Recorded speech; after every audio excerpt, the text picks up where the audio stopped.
দুষ্টুমি করে মায়ের মুখে হাওয়া ঢুকিয়ে দিই। এই তো হাওয়া ঢুকাতে ঢুকাতে মাথা দেখি মোটা সোটা হয়ে গিয়েছে। আরে ঘুম থেকে উঠে এটা আমি কি দেখলাম? এই ছোট্ট মেয়েটি আমাকে মোটা বানিয়ে দিয়েছে। দাঁড়া, তোকে আজকে পিটাতে পিটাতে মেরেই ফেলবো। তোর এত বড় সাহস!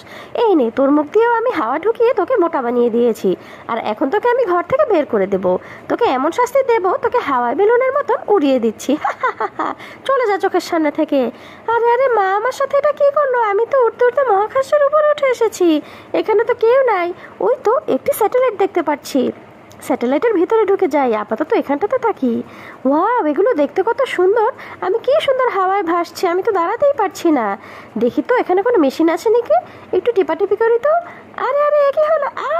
আগুন লেগে সব ভেঙে চুরমার হয়ে গেল। কেউ আমাকে বাঁচাও, আমি এখানে একা আটকা পড়ে আছি। এ কি, আমার মেয়ে কোথায়? মেয়ের জন্য ভিডিও গেমস এনেছি, মেয়েকে তো কোথাও দেখছি না। আমার ভুল হয়ে গিয়েছে, আমি ওকে ঘর থেকে বের করে দিয়েছি। দেখো, আমাদের মেয়ে আটকা পড়েছে। বন্ধুরা, ভিডিওটি ভালো লাগলে অবশ্যই আমার চ্যানেলটি সাবস্ক্রাইব করবে আর লাইক কমেন্ট শেয়ার করতে কিন্তু ভুলবে না। নেক্সট ভিডিও দেখার আমন্ত্রণ রইল।